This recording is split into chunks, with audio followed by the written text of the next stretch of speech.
Sorry, guys. Oh, my thing just crashed, and then I had to wait for it to download.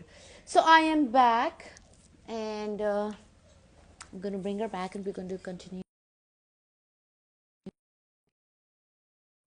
Let me send her an invite. I don't see her, so there. There we go. Let's bring her in.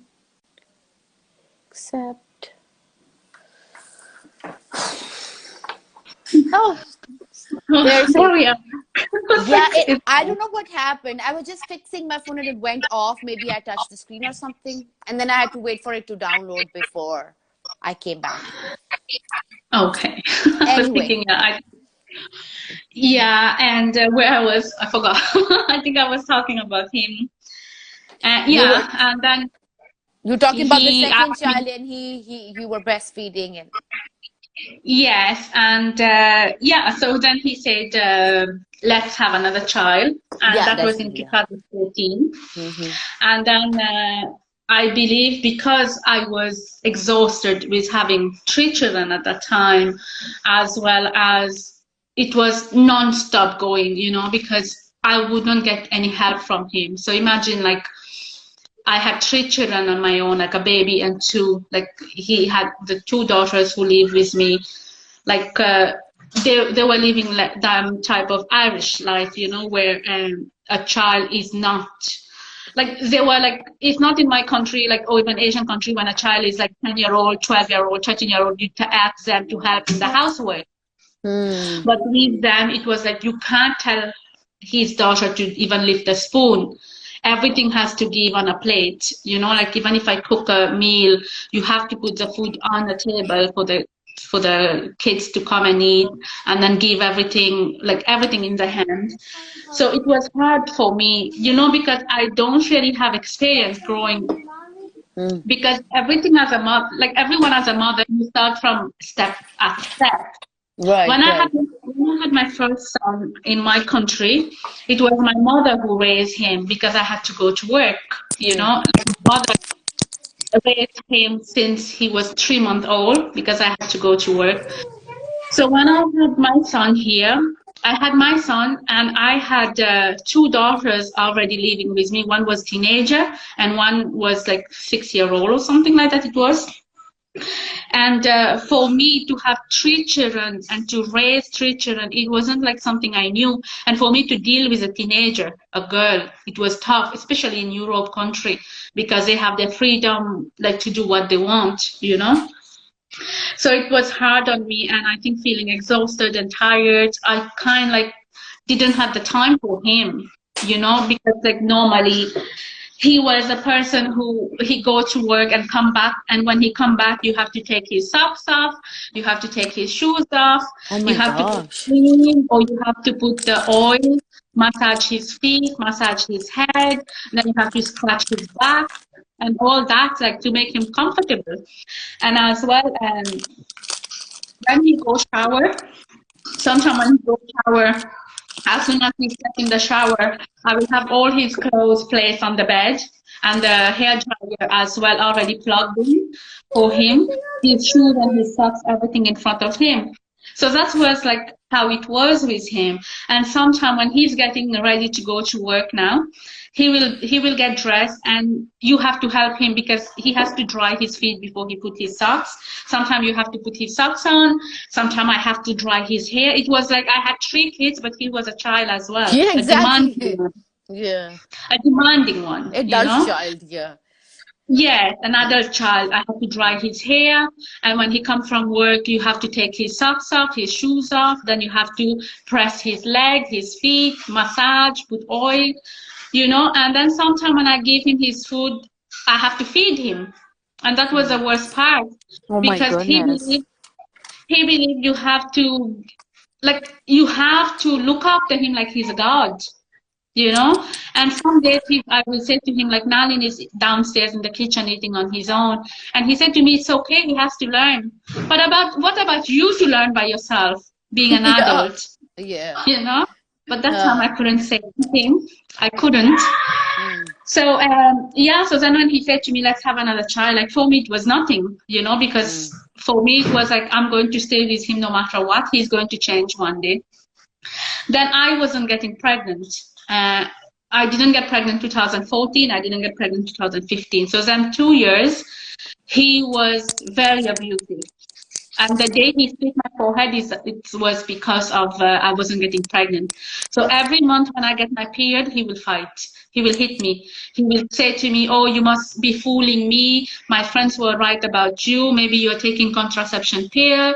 Maybe behind my back you're fooling me. You just say you want to have a child, but you're not getting pregnant. How come you're not getting pregnant? How come for the first one you were pregnant so quickly? For the second one you can't?" So he took me to a doctor to do a checkup, you know.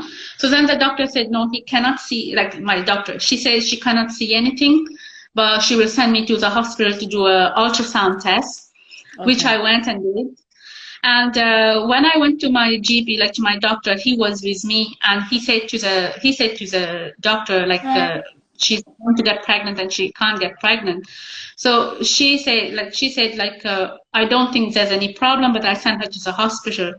And at the same time, the doctor said to me, I don't know if you know that woman over, like after having a child, we do smear tests to check if we have any ovarian cancer or something like that. Yes, yeah.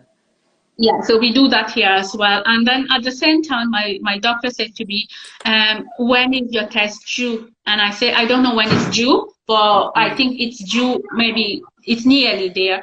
So she checked on the computer and she said, okay, let's do it today. But my GP, she was a girl, it's a young girl, like, you know. So she told my ex, I'm going to do the smear test, would you step out? You know, because we were in the room. And he said, no, why should I?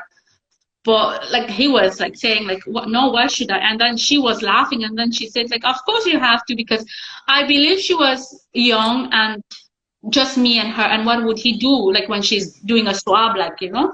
Right. So he said, no, I'm not. And then she was laughing. She said, of course you have to go out. I'll just do a smear test. And I didn't really think. I was like, we were all laughing, like, you know, we was like laughing.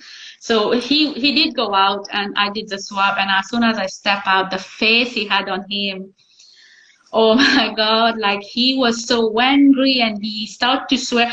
We were still at the clinic, and we came out of the door, and he started to swear at me. He said, yeah, you make fun of me at the doctor. You make fun. Why you didn't say to her, I want him here, he's my partner? Why you didn't say that? You make a fun. Maybe you had you know, we have those kind of like a coil that we put in not to get pregnant. That's another type of Yes. So he thought, in his mind, he thought I had that in. Now, because we went to ask the GP why I'm not getting pregnant, so the GP asked him, the doctor asked him to go out for her to remove it. And all this was like in his mind. And I said to him, like, do you want me to bring you back in and ask? You might check in the bin if they have that, because it's kind of like a wire, like a T-shape. Yeah. Yeah. So I said, do you want to go in and check in the bin, because we are still here? And he said, no, let's go. And he took the car and he went and he left me there. And I was like, what am I going to do? Because I don't have bus ticket, how I'm going to go home? But then he did come back, and I knew when I'm going home, I'm going to get beaten up, you know, because he was so angry. But then I went to the hospital to do the ultrasound, and then they said, no, they didn't find anything. There's nothing. So then again, like when he threw the phone at me and split my forehead, that's the first time I called the guards on him. You know, that the first time I rang the police and I said, enough is enough. And it wasn't me. It wasn't me. It was when I was holding Nalin in my hand, in my arms, when he threw the phone at me. So when the phone hit my forehead and the blood started to pour, Nalin was in my hand. So I was scared and I ran out. I ran out to my neighbor, and the blood was like non-stop pouring when Nalin was with me. I was holding him because Nalin was 2 years old at that time. So when I went to my neighbor was scared as well, and he rang the ambulance to come because I was hurt. But then when my neighbor called the ambulance didn't come, but they ring the police. That's when the police came. And then when the police asked me question, I told them everything happened. And then they arrested him. And then he was put in the lockup. for one night, and then the next day he was taken to the court because he did harm, like, because he split my forehead. But then when Right. he came home, he was very upset, and he said to me, "Oh, I didn't do it, like it was unintentionally, because I just threw the phone. I didn't realize it will hit you. And now I have to go to court. I have a good job," because he worked for the state here, for the Dublin boss. So he said, Okay. if I get convicted, I will lose my job, and then how will I look after all of you, and lots of things. And he said, go and Oh my withdraw the gosh, case. manipulation. Hmm. So he said, go and withdraw the case. And then I didn't have to go to the court. I just write a letter to the judge to say that he did it by accident. I had no choice. I said, okay, he did it by accident. And I was like, how can I live with a man and bring him to court as well? That's going to create more problem in the house. So then I did withdraw the case. I went to the police station and I put a statement that I'm going to withdraw it, which I did. And then I wasn't getting pregnant. And then after, I think in 2016, I got 2014 to 2016, I wasn't getting pregnant. And every month I get my period, he will just start fighting and hitting, and like the hitting became normal. Like I wasn't so scared anymore to get beaten up, because it's not like you get used to it, but you're going to get it, and there's nothing else you can do. So then when I got pregnant in 2016, I got pregnant in, I think it was January, no, it was March in 2016 I got pregnant. So when I got pregnant, then he was happy. Then from March coming to October, life was calm, was quiet. There was no, he didn't hit me up. He didn't, because when I was pregnant for Nalin, for my son, he did beat me up. Like, he was beating me, and one day he just kicked me and dragged me, pulled my hair when I was pregnant. But the second, when I was pregnant for my daughter, no, it wasn't. And he even came to the hospital with me, which was like a huge thing for me, because when I was pregnant the first time, he never came to me to the hospital. He never came with any appointments. He was not happy at all. But when I was pregnant for my daughter, I start to feel like, oh my God, he's changing. Yeah, I was about to say that. Yeah.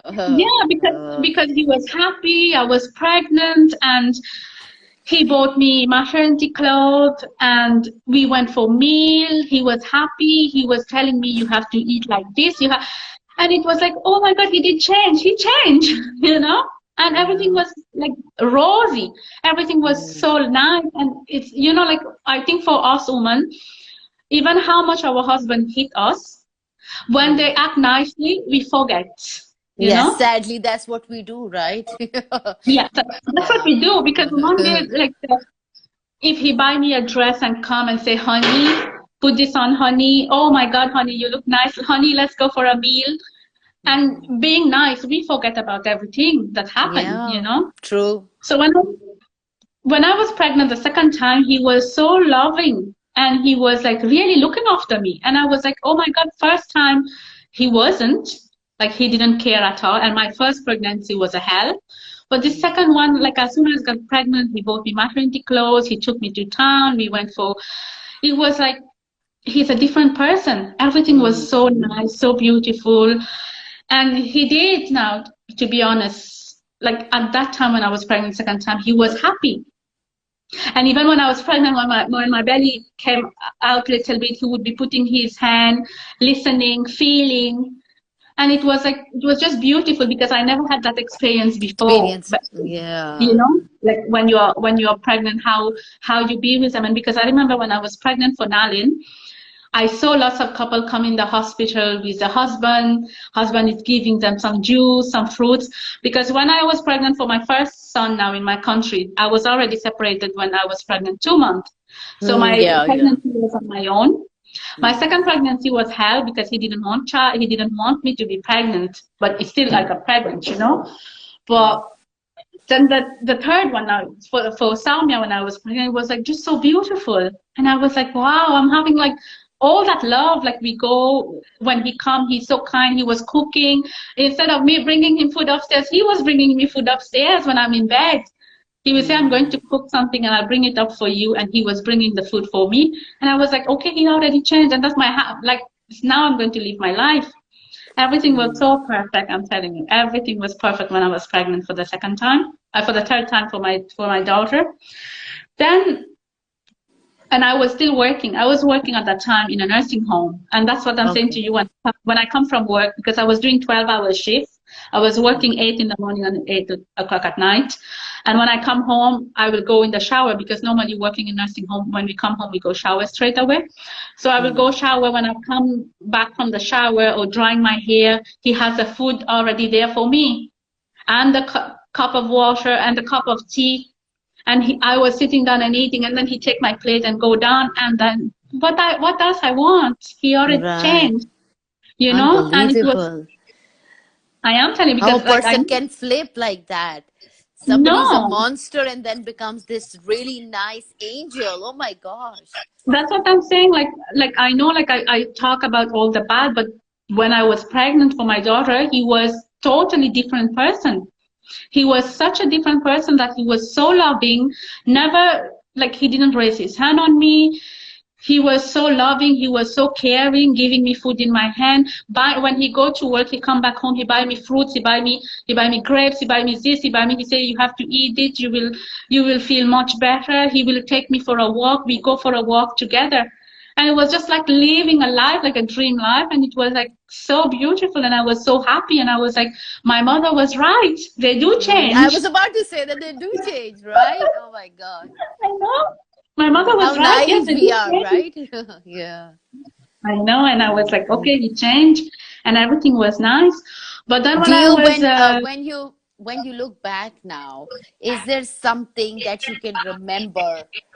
Why did he change? Why was he being this good person in those moments? I think maybe because when Nalin was born, and then when there was people out there, especially friends, would say, "Oh, Mauritian people come here to make kids just to get the paper, just to get citizenship, just to get money from the man." But maybe for 2 years when I didn't get pregnant, he did beat me awful lot, a lot. He beat me up. Maybe when I got pregnant for my daughter, maybe like for me now, maybe he realized that he was wrong. Maybe. Now Part I'm not of it, saying he right? was. Yeah, Yeah, yeah. maybe he realized I wasn't telling lies. Maybe Mm, he realized that I was tired, because you cannot get pregnant if you're tired, you're exhausted, and you're stressed because you're getting beaten up. I wasn't yeah, happy. So, yeah. maybe, like I'm saying, maybe he did feel bad that he was, for 2 years, he treated me so bad, he hit me so much. Maybe he felt like, okay, Mina wasn't lying. She Oh, was right. Maybe I did wrong. So maybe that's why when I was pregnant, he was like, maybe my friend is wrong. Maybe Mina is not fooling me. Maybe Mina is okay to get pregnant again, you know? mm, So, mm, because sometimes people do things that I don't know. Like, that's one thing I can't tell you. Did he accept that he was wrong?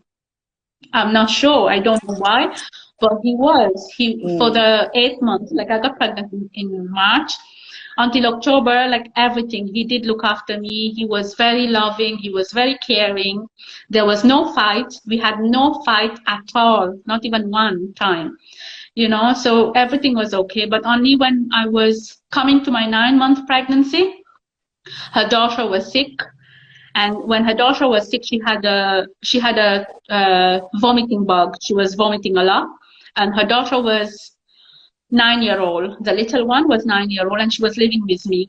And she woke up at night time and she threw up on the bed, on the we have carpet. So then I right. got up, and like I was 9 months pregnant, so my belly was like kind of like. And I cleaned up everything. I gave her a shower. I changed. I put a bucket just next to the bed, and I said to her, if you want to throw up, just throw in that bucket. Mm, But every time she was having accident, and she kept throwing up on the floor, on the bed sheets and all. And all night I didn't sleep, because she was sick, and he was sleeping. He was in the bed sleeping. So she was sick, and I was looking after her all night because she was throwing, and I had to remove all the time, take the bed sheets, cleaning like mopping the floor. And like mm, I said to you, I wasn't on my normal self. I was pregnant. I was 9 months pregnant with a big belly for me to bend down to clean the carpet with a throw up. So Right, then I right. said, so in the morning, like I said, like she's not well and she has a vomiting bug, and my son was there and he's 2 years old and he was nearly 3 years old. So in the morning I didn't sleep all night and I cleaned, like I had this Dettol spray and I spray everywhere. I clean the house, I hoover, I mop the bathroom, change all the bed sheets and all. And I didn't cook. I didn't have the time to cook. And Mm. he got angry.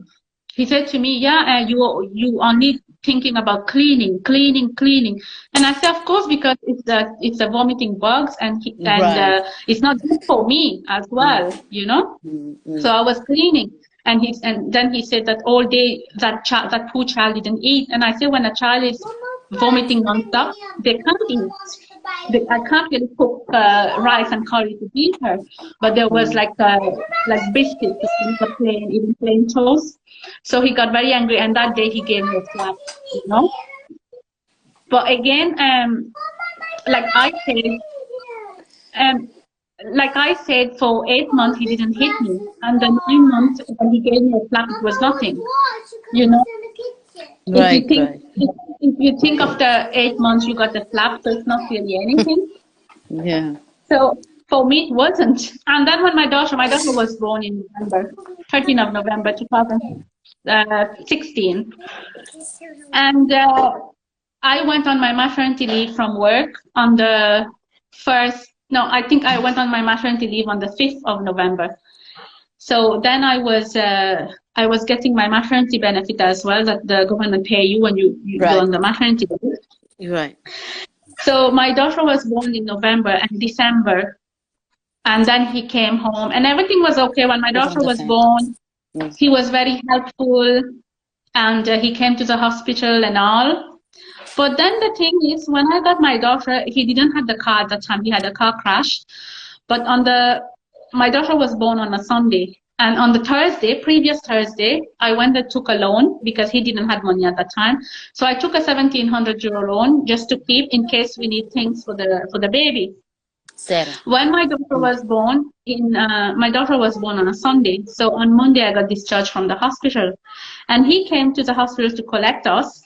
And he said to me, I don't have a car, and because I got discharged 5 o'clock in the evening, and it's traffic time. And I had 1,700 euro in the wardrobe. He came to the hospital and said to me, we are going to go on the bus. And I was shocked, because I had the baby on Sunday and Monday I got discharged and you're telling me I have to go on the bus. Mm. And I was like, why? And then he said to me, if we go in the taxi and it's traffic time, it will cost lots of money. Mm. And I was like, that's not fair, and then from the hospital for me to go to get the bus, that's 20 minutes walk. And it was already nighttime because when I got the discharge, because here winter time it get dark at 3:30. Right. And 5 o'clock when I got the discharge, so we had to wait, and I didn't come out of the hospital until 6:30. Mm. And he took because we had the car seat where he put my daughter in, and then we walk from the hospital to the bus stop was 20 minutes walk. And I walk at night time, and he was walking like he was in a rush. He hold the car seat, and I had to walk. The fact that in the hospital he saw that I could walk, he thought I can walk, but he didn't understand that I might not be able to walk fast. I just had a baby yesterday, but he was walking fast, and I had my son with me. So I was holding my son's hand, and then we went home on the bus. And then when we got off the bus, he said to me that like the elder daughter was with the mother, but the 9-year-old was home. So he said to me, she's home and she must be hungry now because it was 6:30, 7 o'clock. She said to me, she must be hungry now. So I take the baby and go home. You go to the shop because where I get off on the bus stop, there is a few restaurants there. So he said to me, I'm going to take the baby home. You go to the shop and buy food and come. And like that was a shock for me because how can a man ask you to go and buy food? Because in a way like he should have maybe bring me home and then he go to the shop and buy the food for the kids. Mm-hmm. But no, we got off the bus. He took the baby home and he gave me the money and he said, go to the shop and buy some food and come. So I went to I went and buy the food and came and I gave the daughter and my son food to eat. And that was a Monday. And on Monday, the daughter didn't go to school. I was in the hospital. He was home. He would not bring her to school. So she was home. On Tuesday morning, and he wake me up. He said to me, can you bring her to school? And I was like, Unbelievable. how I'm going to bring her? Because he has a car. You know, like he didn't have a car, but there was a car that his friend came over. Like normally it's a neighbor. He couldn't take that car to come and get me from hospital. But he even couldn't take the car to drop the kids to school. But he could ask for the friends for car to go to work. You know. Right. But then when I said to him, like, you could have used that. I didn't say to him that you could have used a car to come pick me from the hospital, but you could have used a car to drop her to school. But he said to me, oh, I'm exhausted, I'm tired. And I was Did you like, have the baby? Exactly. It was me who had the baby and came home. I had the baby on Sunday. I came home on Monday, and Tuesday morning you were telling me to take your daughter to school. And then I couldn't say no because the daughter didn't go to school on Monday. So I said, okay. So I got up and there was nothing in the house. I got the daughter ready. I went to the shop, buy her lunch, came home, and I started to walk her to school. And it's a 45 minutes walk go and 45 minutes walk come. And at the same time, my mother rang me. I didn't know how to answer my mother because I'm not home, and my mother keep on ringing. So then I answered, and then she said to me, are you home? And I said, yeah, I came home yesterday. And she said to me, Mina, where are you? And I said, I'm going to drop her to school. And then my mother started to cry, you know, and I still remember she said to me, Mina, you just had a baby. And how many days has been? And I said, it's only 2 days. And she said to me, where is he? I said, he's home, he's sleeping. And then she said, why did he not go and drop? And I said, he said he's tired. And my mother started to cry. My mother said to me, come back home. And then I was like, yeah, now you're crying and say, come back home. And when you come back, and then after a few weeks, what will happen? Yeah. Then your society and your culture and all that, you know? Right. So my mother started to cry. And then she said to me, after 2 days, you are dropping the kids and walking. Because in our culture, when a woman have a baby, you're not supposed to go out for 40 days. Because they say like there's an evil spirit. And that's our 40 days. 40, you stay home. Yes. So yes, I. So then I said, and recover. Okay. Yes, and I said to her, look, this is not Mauritius here. This is Europe, and that's how it is in Europe. And again, like I came home, and then that happened, and like I didn't have a rest, but he was good enough because he helped with the baby. He helped me like washing her, dress her up, and things was okay. And then came December, end of December, he came home and he said to me, you can't go back to work now. And I said, look, how can I go back to work now with 2 kids? And his older daughter going to do leaving cert, and then she can't help me anymore with my son. So I said to him, like, no, I can't go back to work.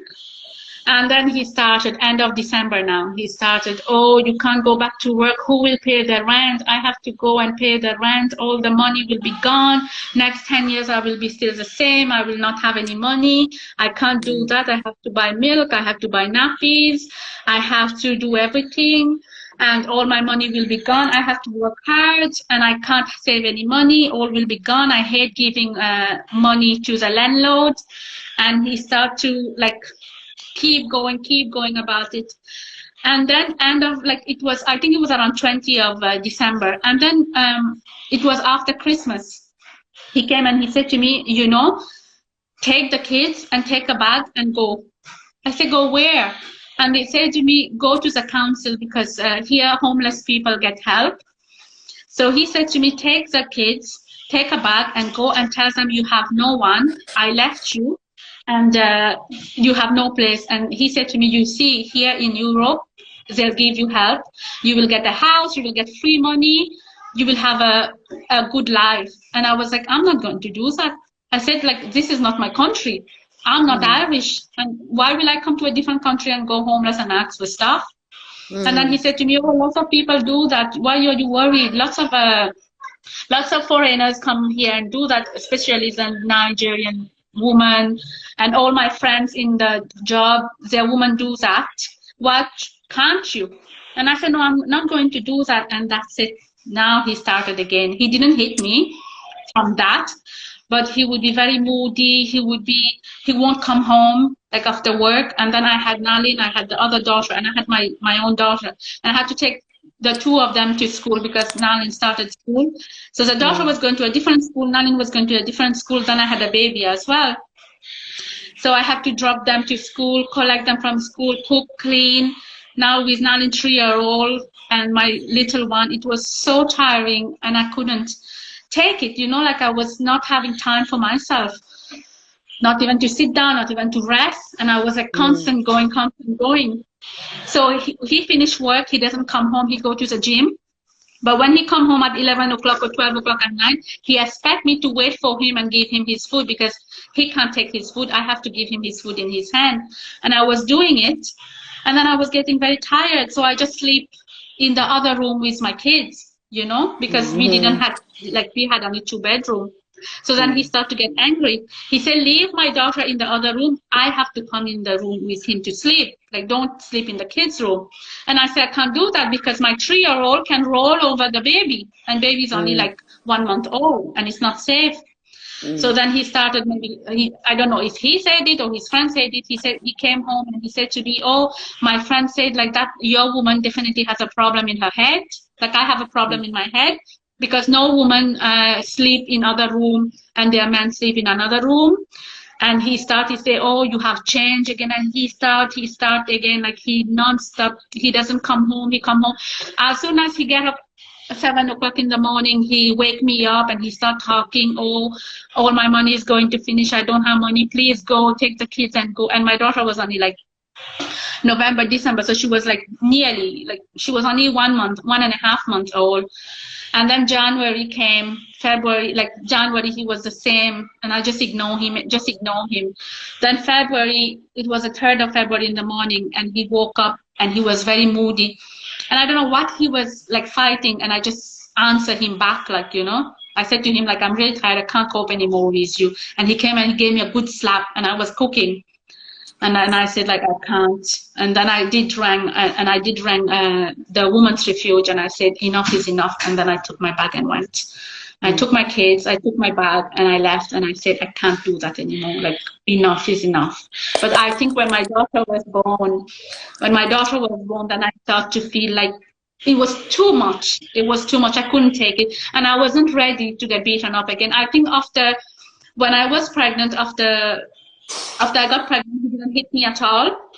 Like I said, he was very loving and caring. And then he gave me a slap when I was 9 months pregnant. And then when February he came to hit me, then I realized I can't do all this just to get beaten up. I said, enough is enough. I took my bag. And I will tell you, the day I left, he slapped me in the morning. I cleaned the house. All day I was crying. I cleaned the house. I cooked the food. I didn't eat. I cooked the food. I put the food on the table. I put his plate. I put his glass of water. I put everything on the table, and then I took my bag and went. Just thinking that when he come home, he has his food on the table. Because for me, I used to think that he's gone to work. He'll be tired. When he come home, he will be hungry. So you were just repeating the pattern that were you living in constantly. So that was just what you were trained to do. Yeah. And I was like, today when I think about it, what a fool, why should I have? And I did. I cooked the food and I put it on the table and I put her plate and I put her spoon and I put her cup of water and I cover it and it was there. So when he come, he just uncover the food and just put in his plate and eat. And I left. When I left, I didn't text him. I didn't say anything to him. I just left. I went in the women's refuge and my daughter was 2 months old because I left him on 3rd of February. So my daughter was born November. So she was 2 months old. I left. And then the next day he rang, when he came home, because he finished work at 12 o'clock at night. So when he came, he didn't text me at all. But in the morning he texted me. He said to me, I didn't ask you to leave. Why did you go? Did I take your hand and put you out? you took your bag, and why did you go when I wasn't home? Why you didn't go in front of me? Because you knew that I'm not going to let you go. So he started to put the blame on me. Blame on that you. Yeah, so he said to me, I waited for him to go to work for me to leave, because I knew that if he was home, he would not let me go. So then he said that I have become clever, knowing that the government is going to give me free house and free money, like a single mother. That's why I left. Then he started to call me greedy. Then he started still calling me names, and I left him in 2017, and he was calling me names. He would be texting me, non-stop texting, and I didn't change my phone number, because everywhere, for my kids' school, for hospital, everywhere I had my phone number, and I didn't change my number. And then the fact, like, because he's the father, he's supposed to be seeing the kids, and then he would be abusing me, like, one day he came here, and where I'm sitting here, there's a glass door here. He punched the glass door. He was still getting abusive. He was,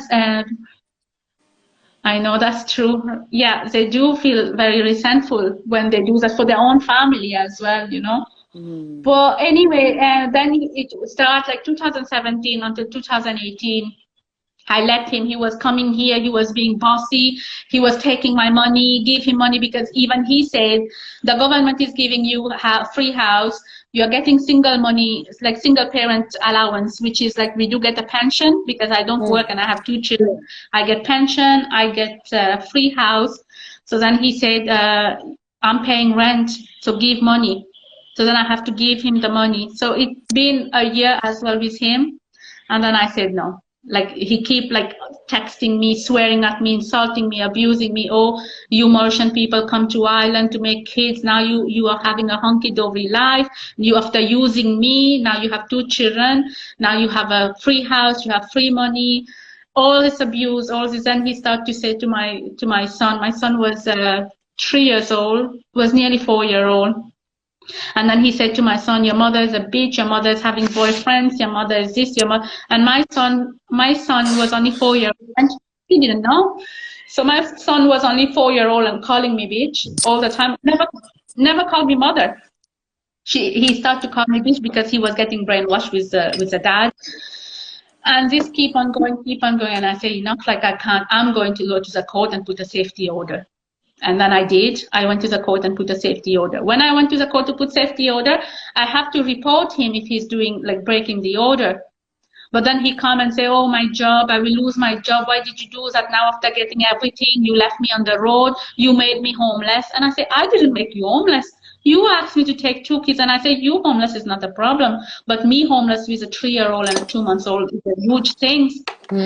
But then we went to court one day, and he said to me, oh, I will lose my job. And he was kind of like manipulating me and talking about his job and his, And then I withdrew that case again. And I said, no, he is behaving now, so he's okay. And keep going. One day he went to my son's school, and he said to my son, tell the teachers that mommy hit you. And my son told the teachers that mommy hit me. And I had to face the TUSLA, like kind of those children organization, like the CDU, the TUSLA. Yeah. People came. I had the guards came, the police came. Like, I was being made feel like I'm a criminal, the way they were like coming and questioning me, And then I say, like, okay, fine. And at that time, like, then I start to get counseling, then I start to get support. And then I start to have I went on antidepressant, because I went into depression in January 2019. I went into a severe depression that I was going to suicide myself again. And I said, like, I couldn't put up. And this time I said, I'm not going alone. I'll take my kids together with me. Because at that time, I know lots of people will say you can't even think like that. But at that time, when if you want to suicide yourself and you don't want to leave, but leaving your kids here when your kids have nobody and a father like that to live with, and it was a no. So many times I said, like, I'm going to suicide myself. I'm going to take my kids as well with me. Doesn't matter. I don't care, But I did get lots of help, and then I said no. And from all the help I got, counseling I got, then it was like I became strong. And today, like, I'm proud. Like, in a way, I say to myself, we don't curse those people who hurt us. But the thing is like Yes. to I can't cut the contact, because when I went to the court for the access for the children, the judge said he was violent to me. Was he violent to the children? No. Did he ever hit the children? He did hit my son when my son was small, but not after that. Does he do anything that make you feel he will hurt the children? No. So it can't stop the access. He has to have, because we went to court because I wanted him to go away from us. I didn't want him in my life, and I said like he's brainwashing, and that's the law here now. To be honest, they knew and they know that he's still brainwashing my child, my son, and still they won't. Like my son is going through counseling now from all that, because my daughter is not affected because she was only 2 months old when we left, and she Right, was right. small when all this happened. But my son has gone like 6 years of his life through all this. So my son is going through counseling. My son is getting support. But in a way, I say, what's the point of giving him support when today you are giving him support and tomorrow you say he has to go to his father? And then when he go to his father is brainwashing him. When he come back, and then he come back for support. So that's not really working, you know? It's not really Right, working. absolutely. But that's the law here, that I can't stop him seeing his kids, because they say if he's no danger to his children, we can't stop that, and that's the law. So he was taking the kids weekend. He was taking the kids for sleepover. But then he saw, when I went into depression, for him it was an achievement, you know? And then he was like, oh, you're taking drugs. How many drugs are you taking? And he would be telling my kids, oh, your mother is taking drugs, Yes. you know? Somebody's So, saying the system is stupid because, they're abusing the mom, and that is abuse. It is actually. She is absolutely. I totally agree on that. I know. And he is abusing because he's not physically abusing, but he's mentally abusing the child. At an emotional level, he's selling these things. He's making these Yeah, stories in your son's head, which are not true, which is causing him to hate on his mom or question his mom's love for him. So that is abuse. it is. And then like when we go, like I have all the help as well here, and we went to the court as well. But the thing is like, okay, we are here to help the children. We are giving the counseling. We are giving the help, the support. But what's the point? What the point he's giving the support? What the point he's having counseling? Because end of the day, he still have to face the dad, and he still have to listen to everything that he say. But then when you tell, they say, oh, that's how the service and stuff. Even how a child is, even the father is alcoholic, even the father is drug addict, he still have the right on his children, as long as they are not, like, he's not harming them and their life is not in danger. So he still have the right to visit them. So I said okay, but it Right. was very, very hard for me when I went into depression. It was very hard for me to cope, and I started to get aggressive as well in the house. And I think for me, for myself and my son, because my son was 4 years old, and it was hard for him to accept that Yes, she's in me and the Ireland. dad separated. Yeah, I'm in Ireland, and I don't think I will go from here. I'm not going back home anyway. Yes, don't go there. Meena, my battery is No. completely finished and it keeps on telling me I have low battery. Your story was very powerful. I know we've spoken before and you've told me much, much detail about it. It was really, Yeah, for me, it was really inspiring because you went through so much and yet you never gave up on you. I mean, you had your moments, which was natural and human, but where you stand today, it's so empowering, it and is. all power to you, and you're a superhero for sure. uh, I would like to just conclude this, but I want you to say a few words to women right now who are listening to you, who are suffering, who are going through something similar. What message would you want to give them? Like I said on my first podcast, don't don't stay. If you're in an abusive relationship, just leave. For me, I believe if I did leave in the beginning, I wouldn't be here today. Not everyone is strong like me. or there's lots of women who are strong, but not everyone is strong that's going to put up with this, because I know my kid's father, the ex-wife, Mm, she is in a total depression today, and she's 40, she's going to be 50 soon, and she didn't mm, come out of that. She's in depression today. When you look at her, you will, she's like, I'm not laughing, she works, when she walk on the road, it's like a zombie walking. She has mm, gone so thin, she's like a skeleton. She has really, really been exhausted, and she cannot cope with her children, and she left. She went there, she's living on her own. Her children is not with her. So for me, I would say, you not don't put up with abusive relationship. Don't as soon as you see that a man is not respecting you, that's the main thing. A man don't respect you, leave. A man slap you, leave. I know sometimes we say, oh, it's just a slap. It's not a slap. That's the beginning of an abuse. And nobody, if mm, we are not allowed to hit a man, the man is not allowed to hit us as well. It took me, now I'm 37, so I should say it took me 35 years of my life. We don't count the baby side, but since I know, since my childhood until like 35 years, it was tough. It was very, very hard. And if I wasn't mm, strong today, I wouldn't be sitting here talking to you. I mm, wouldn't be here for my kids. If I wasn't strong, maybe my kids wouldn't be here as well today. They would be gone together with me. But the thing is, like, I would like to say to everyone, be strong, love yourself first. You come first. Because if you don't look after yourself, and if you have children, you won't be mm, able to look after them as well. And I don't think we need men in our life to live. That's what I just learned.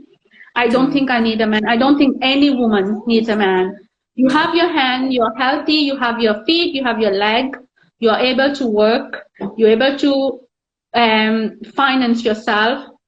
And then lots of people say, oh, they stay in a relationship because of children. It's not true. I was there, and staying in a relationship that you're not happy, the kids will never be happy, because if the couple is not happy, mother father is not happy, the children will not be happy, and then the same pattern will be again from the kids, and that's what they will yes. do, Mm. and that will be a Generational non-stop. trauma. It's a Exactly, non-stop cycle. It is. It that's is. it. And like Because you said, everybody. There's somebody says over here that I wish I left as young as you. But you see, that's the thing. The one thing I want survivors to understand, the one thing I want victims right now who are suffering to understand, there is no right and wrong. You are no, going to leave when you know it's right for you. If somebody pushes you to leave, you're going to go back. You're eventually going to go back because it wasn't coming from your understanding. And I know that's not a right thing to say, but I know many times women have left because somebody said that leave, and they've gone back and it got worse. It is yes, not till you realize and you understand it really, this is not for me, then you walk away. yes, Number one. And number two is, you have to understand from the, you have to pick up the first red flags and not say, oh, I'm being paranoid, I should give a second chance. You need to set the boundary then. When they disrespect you, when they call you a name, when they say something that hurts you, that makes you uncomfortable, you have to communicate and say, you know what, I don't like that. You cannot talk to me like that. You can't call me names. And if they don't like it, too bad, because now they're not respecting your boundary. They're not expecting yes, the emotion. So that means they're not for you. These are one of the things we need to pick up, because we ignore them. We say, oh, maybe I'm being oversensitive. Maybe I'm just being paranoid. Just a little thing. It's not a little thing. You are feeling something is not a little thing. And if that's making you uncomfortable, that should be on the table of communication. And that should be made very clear that you crossing a boundary. This is something that doesn't, don't call me names. And not even in a joke. I don't like it. If you're not going to respect that, you go your way, I go my way. It's automatically. not easy, but we have to get over this thing that we're being oversensitive or we're being paranoid. We have to like really open up and communicate. Look, you were here for 2 hours sharing your story. You felt comfortable in this platform and you said it out. Like, that's how communication has to be. There is no judgment. There's this open space where you can say what you want to say. You can make mistakes. You can go back and change because you thought you were not right. But Yeah. that's where you feel safe, right? Hey, Mavish, Yeah. I said this, but I want to correct myself. It was not this. It's not 2 years. It was 1 year. You're feeling safe. You're feeling yourself. That's how you need to feel in relationships, not feel this anxiety and this stress that, oh my gosh, I'm not going to check this person because what if they leave me? Or maybe I'm just making it up in my head. You're not making it up in your head. Just be yourself. Be open, guys. But one So, more thing as well, like most of the women, they think, oh, we have children together, and because of children we stay. But you have to think, if you can't stand up for yourself, how will your children stand up for themselves later on? exactly. Because after all, you're an example for them, Yes. So Yes. I know it's hard, Of course. It but is. if you It is don't, hard. It is hard for people like you and me coming from cultures where women are not allowed to step outside the box, where yes, women are shamed if they want to leave their husbands. So for us, I mean, I'm sure for a lot of women also, but I'm talking about heavy patriarchal culture. I'm from Pakistan, where it's looked down upon. The women is shamed. The kids have to carry that trauma that my mom had. yes, My mom took the right of divorce, and she's a bad mom, and she's this and that because of the toxic culture which comes because of patriarchal culture. So there is no shaming. Do not stay for the kids. You're not doing them no, any good. They're going to learn to accept the abuse in their life as well and repeat the cycle thinking that this is the way of life. So you're not yes, helping yourself and you're not helping your kids. When you stand up and they see that you stood up, then you're giving them yes, that hope and that space to stand up for themselves tomorrow. it is. Mhm. Yeah, that's true. So I wish everyone best of luck, and Yes, yes, yes. look after yourself, Yes. and Thank you so much. self-love, self-care Yes. is very good. But thank you so much Yeah, self again. love, self care, guys. Journal, journal, journal, journal. Write your things, Right. write your story. The best and easiest tool everybody I think knows now in this space is you have to write it out. You have to write what you're feeling. You have to have that space where you can just take it all out. So, guys, Yeah. one step at a time. Start journaling. Somebody is saying, yes, my Persian friend always told me to stay. I was told he beats you because he loves you enough to make you what he wants. Oh my gosh. That's a horrible thing to say. All right, I guys, know this. I have to go because my battery is finishing. I don't want to lose the podcast. It was amazing. I have to save it. I'm sending you so much love to you, to everybody who Thank was you. here. Guys, if you want to share your story, send me a DM and I will be happy to bring you on my podcast. Much love, guys. I'm out. Bye bye. Bye, Meena. Bye. Bye.